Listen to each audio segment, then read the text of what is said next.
자, 전 지구적인 자연재해 피해 규모는 사실 어마어마한데 사망자 수를 보게 되면 10년 정도 1998년부터 2017년 10년 동안 56%의 전체 자연재해 사망자의 56%를 설명하는 재해가 바로 지진입니다. 지진 때문에 74만 명 이상이 사망했는데요. 2017년까지 데이터니까 최근에 뭐 튀르키예 지진 이런 것들이 포함되지도 않은 수치입니다. 자, 전체 74만 명 이상의 사망자를 가져온 무시무시한 자연재해가 지진이고 지진 외에도 여러 가지 그 홍수, 태풍 이런 것들이 20만 명, 10만 명, 14만 명 이상의 이런 사망자를 가져올 정도로 엄청난 피해를 가져왔습니다. 자, 10년 만에 이렇게 많은 사망자를 가져왔다는 것은 매년 수만 명 이상이 홍수로 사망을 하고 태풍으로 사망하고 지진으로 뭐 7만 명 이상이 사망하고 이렇게 평균적으로 그렇다는 것이죠. 이렇게 많은 사람들이 전지구적으로 자연재해로 사망합니다. 또 사망자 수가 아니라 이번에는 재해로부터 영향을 받은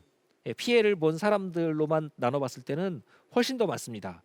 그리고 지진보다도 이 경우에는 홍수와 가뭄 이런 것들로 인한 피해가 훨씬 큽니다. 그래서 홍수 피해를 입은 사람들이 전체 자연재해 피해 인구의 약 45% 절반 가까이 되는데 20억 명이 넘습니다. 20억이 넘는 사람들 전체 인구가 우리 지금 80억 정도 되는데 4명 중에 1명은 홍수 피해를 입고 있는 것이죠. 가뭄 피해도 15억 명 이상이 가뭄 피해를 입었습니다. 이렇게 많은 사람들이 오늘날 자연재해로부터 피해를 입고 있죠. 그리고 그 시간에 따라서 그 자연재해 피해 규모, 경제적인 피해 손실액 이런 것들을 좀 추산을 해보면은 과거 120년 동안 이렇게 그 자연재해 피해액을 종류별로 뭐 구분해서 이렇게 보면은 그 종류에 관계없이 전체적으로 시간에 따라 급증하고 있는 것을 볼 수가 있습니다. 그러니까 2010년대, 2020년대에 들어오면서 자연재해 피해 규모가 기하급수적으로 증가한 것이죠. 자, 인간이 이 자연의 과학적인 원리를 점점 더 많이 알아가고 그 대처 노력도 더 많이 하고 끊임없이 방제 노력을 하고 첨단 과학 기술로 재해 모니터링도 하고 하는데 그럼에도 불구하고 자꾸 자연재해 피해 규모가 이렇게 커지는 것은 왜 그럴까요? 네, 바로 이 자연재해 피해 규모의 증가 배경에 또 이 기후 위기가 있는 것이죠. 지구 평균 온도의 상승, 단순히 지구 온난화로만 그치는 문제가 아니라 강수 패턴도 바꾸고 자연재해 특성까지도 다 바꾸기 때문에 이 달라지는 자연재해 특성 변화를 우리가 더 빠른 속도로 이해하고 그 대처 능력을 더 빠른 속도로 높여서 적응하지 않으면 이 기후변화 속도보다 우리의 적응 속도가 더 느리면 자연재해 피해 규모는 앞으로도 더 기하급수적으로 증가할 수밖에 없을 겁니다. 그래서 기후재앙이라는 표현이 자꾸 등장하는 것이죠. 자연재해, 뭐 인재하고도 이제 구별이 어려운 이 기후재난의 손실과 피해 규모가 급증하는 것을 막으려면 일단은 기후변화 속도 자체를 늦추는 것이 매우 중요하고 그렇게 늦추는 동시에 이 기후변화에 적응하는 것이 그 다음으로 중요할 겁니다. 자, 그러면 기후변화, 즉 지구 평균 온도가 앞으로 어떻게 될 것인가? 대표적인 지표로 우리가 생각할 수 있는 게 지구 평균 온도니까 지구 평균 온도는 앞으로 어떻게 변화할 것인가?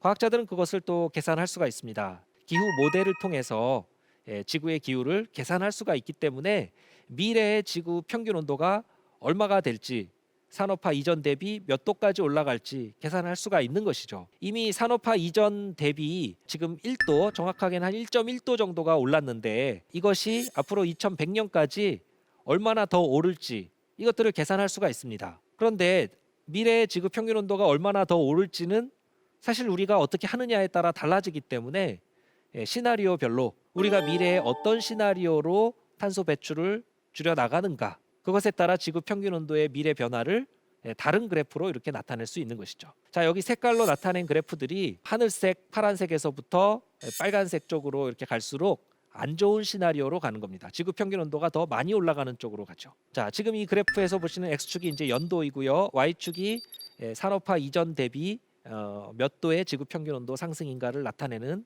그래프입니다. 그래서 2010년대 후반에 지금 1도 남짓 넘겨 있는데 여기서부터 이제 미래의 지구 평균 온도가 갈라지기 시작합니다. 그래서 우리가 좋은 시나리오로 했을 때는 제가 점선으로 표시해 놓은 1.5도를 살짝 넘긴 하지만 2도보다는 아래를 유지하면서 2100년까지 거의 1.5도 수준으로 유지하면서 갈 수가 있는 그런 좋은 시나리오가 하늘색으로 표시되어 있고요. 나쁜 시나리오 안 좋은 시나리오는 제가 그 실선으로 표시한 2도를 넘어서 3도, 4도, 5도 이렇게 올라간다는 겁니다. 물론 이 시나리오를 좌우하는 것은 우리가 탄소를 어떻게 배출하느냐에 달려 있는 것이죠. 그래서 현재 우리가 지금 배출하고 있는 탄소, 여기 40이라고 표현한 것이 이제 우리가 현재 배출하고 있는 수준입니다. 근데 거기에서부터 탄소 배출량이 급격하게 줄어들어서 2050년, 2060년 경에는 제로, 0까지 도달을 하게 되죠. 순 배출, 순 흡수 합쳐서 배출량과 흡수량을 합쳐서 순 배출이 0이 되는 탄소 중립, 탄소 제로, 넷 제로에 도달하는 그런 시나리오가 하늘색, 좋은 시나리오로 돼 있는 것이고요. 이제 나쁜 시나리오는 빨간색이죠. 지금처럼 배출량이 계속해서 늘어나거나 더 빠르게 늘어나서 2070년, 2080년 돼서야 좀 둔화되지만 여전히 많이 배출하는 그런 시나리오로 가는 것이 나쁜 시나리오입니다. 자, 좋은 시나리오로 가느냐, 빠르게 탄소 배출을 줄여서 좋은 시나리오로 가느냐, 아니면 지금처럼 배출하면서 나쁜 시나리오로 가느냐에 따라 지구 평균 온도가 이처럼 큰 차이를 보인다는 겁니다. 그런데 앞으로 한 10년 안에 저기 1.5도 수준에 도달하는 것은 어떤 시나리오로 가도 사실 막기가 어려운 그런 상황이라는 것을 보여주는데요. 이것은 가장 최근에 그 기후 변화에 관한 정부 간 협의체 IPCC 6차 보고서에 나온 가장 최근의 그래프 기후 모델 예측 결과들을 종합한 것인데요. 과거에 비해서 저기 1.5도 수준에 도달하는 시점이 10년 정도 더 앞당겨진 겁니다. 즉 2030년경 거의 이제 10년도 안 남았는데 10년 안에 1.5도 수준은 어떤 시나리오로 우리가 탄소 배출을 빠르게 줄이더라도 한 10년 안에 1.5도 수준까지 도달하는 것을 막기는 어렵다는 것을 보여줍니다. 그렇지만 그 1.5도를 살짝 넘어서 다시 돌아오고 2도 아래에서 이렇게 유지하는 저 2100년까지 유지되는 저 좋은 시나리오에서는 우리가 지구에서 계속 거주할 수 있지만 2도를 넘어서 3도, 4도 이렇게 올라가는 시나리오는 기후 붕괴, 기후 파멸, 디스토피아가 펼쳐지면서 지구는 인간이 거주할 수 없는 행성이 된다.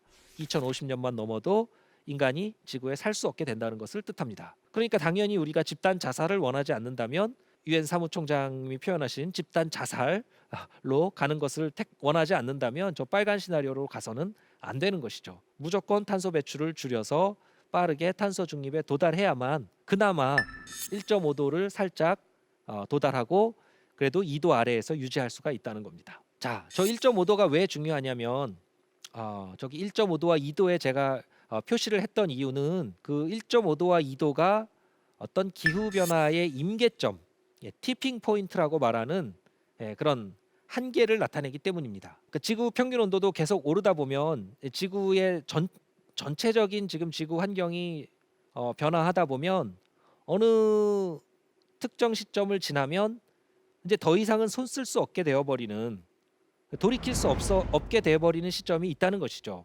물도 마치 99도까지는 끓지 않다가 100도가 되는 순간 갑자기 끓어서 상태가 완전히 변하는 것처럼 기후 변화도 이 임계점, 티핑 포인트에 도달하면 그 다음에는 우리가 아무리 노력을 해도 돌이킬 수 없게 되어버린다는 겁니다. 자, 그 기후 변화의 임계점이 어디인가?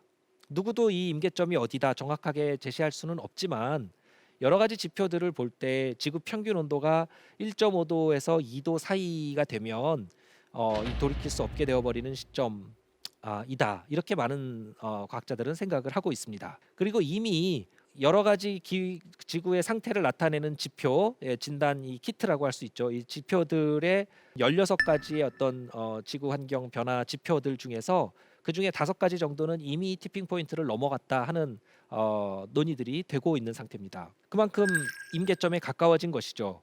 그래서 지금처럼 우리가 계속해서 이 임계점을 넘어버리게 되면 그 다음에는 손 쓸 수 없기 때문에 지금 당장 노력을 해서 빠르게 탄소 배출을 줄이고 탄소 흡수는 늘리는 방향으로 어떤 문명을 바꾸는 엄청난 대전환 노력이 필요하다는 것입니다. 자, 여기 그림에 보시는 이 지구라는 파란 구슬이 우리가 지금 지질 시대의 마지막 그 홀로세라는 시기를 살고 있는데 신생대 4기 홀로세에서는 빙하기, 간빙기 거치면서 이렇게 오면서 마지막 홀로세까지 이제 도달을 했는데 이 홀로세에서는 이 티핑 포인트, 임계점을 넘지 않은 상태였는데 우리가 이제 지구 환경을 너무나도 심하게 바꿔놔서 이제는 새로운 지질 시대로 불러야 된다.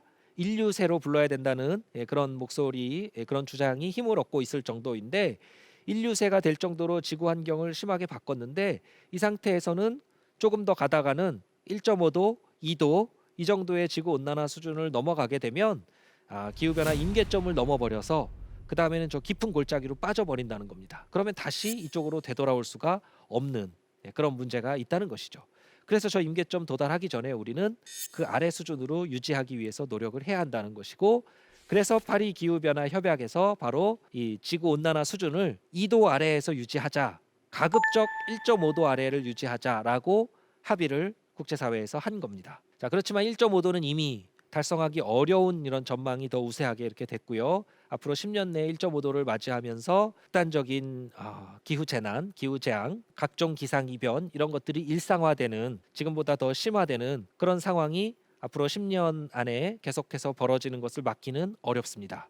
그렇지만 그 이후에 우리 지구가 인류가 거주할 수 있는 곳으로 유지하느냐, 그렇지 못한 디스토피아가 펼쳐지냐는 것은 지금부터 우리가 탄소 배출을 얼마나 줄이느냐에 달려 있기 때문에 탄소를 줄이는 것이 너무나도 중요하고, 그래서 탄소 중립, 이것을 2050년, 2060년까지 우리가 탄소 중립에 도달하기 위해서 노력을 하자는 겁니다. 탄소 중립, 넷 제로 배출이라는 것은 순 배출량이 0이 되게 만들려는 거니까 우리가 배출하는 것과 자연 생태계에서 탄소를 좀 흡수해 주는 부분, 이것이 합쳐서 순 배출이 없도록 그렇게 만들려는 것이고, 그 이후로는 오히려 배출량이 더 적고 흡수량이 더 많은 그런 상태로 바꾸자는 겁니다. 근데 사실 그게 말처럼 쉬운 일은 아닙니다.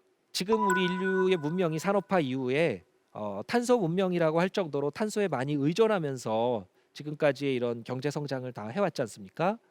그렇기 때문에 이것을 완전히 탄소에 의존하지 않는 탈탄소 문명으로 바꾸기 위해서는 상당히 많은 노력이 모든 부문에서 노력 요구되고 있습니다. 특히 이제 지구 전체적으로 보면 탄소 배출의 상당 부분이 전기 에너지를 만드는 데 사용이 되니까, 즉 발전 방식에 석탄 화력 발전 이런 것들을 많이 하기 때문에 발전 과정에서 탄소를 많이 배출하는데요. 이것을 빨리 재생에너지 형태로 다 바꿔서 우리가 전기를 만들더라도 이것은 탄소를 배출하지 않으면서 전기를 만드는 그런 방식으로 빠르게 전환을 해야 될 거고요.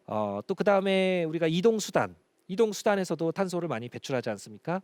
그래서 자동차부터 비행기, 기차 여러 교통수단들이 탄소를 배출하면서 이동을 하고 있었는데, 탄소 배출하지 않고 이동할 수 있는 그런 다양한 탈탄소 모빌리티 이런 것들을 빠르게 바꿔 나가야 할 것이고요. 또 여러 가지 상품들, 우리가 대량 생산하고 쓰레기들을 많이 만드는 이런 방식으로 우리가 지금까지 경제 활동을 하고 산업 활동을 하다 보니까 이 순환형 상품이 아직까지도 많지 않은데, 이런 것들을 계속해서 재생 순환하고 순환시키고 업사이클해서 선순환시키는 이런 것들 노력이 또 필요하고요. 건축 부문에서도 효율적인 건축 방식이 또 중요합니다. 그래서 에너지 효율을 높여서 냉방, 난방 이런 데 우리가 탄소를 많이 배출하면서 냉난방 에너지를 많이 사용해야 되는 이런 방식을 바꾸도록 건축 자체가 바뀌어야 되는 것이죠. 물론 건축 자재도 친환경 소재를 또 써야 될 것이고, 일단 환경 자체의 부담을 적게 주는 그런 방식의 인간 활동을 하도록 바꿔야 되는데요. 특히 이 자연 생태계가 무너지면 우리가 뭐 재생에너지를 만드는 과정에서 무조건 재생에너지만 만들면 된다, 전기를 만들기 위해서 탄소만 배출하지 않으면 된다고 해서 생태계를 막 심각하게 파괴하면서 재생에너지를 만든다 그러면 그것도 문제가 됩니다. 왜냐하면 생태계가 파괴되면 탄소 흡수력이 떨어지니까요. 그래서 탄소 흡수력은 떨어뜨리지 않고 오히려 탄소 흡수력은 높이면서 우리가 인간이 배출하던 탄소 배출은 줄일 수 있는 그런 해법들을 찾아가는 것, 이게 바로 탄소 중립으로 가는 길이죠.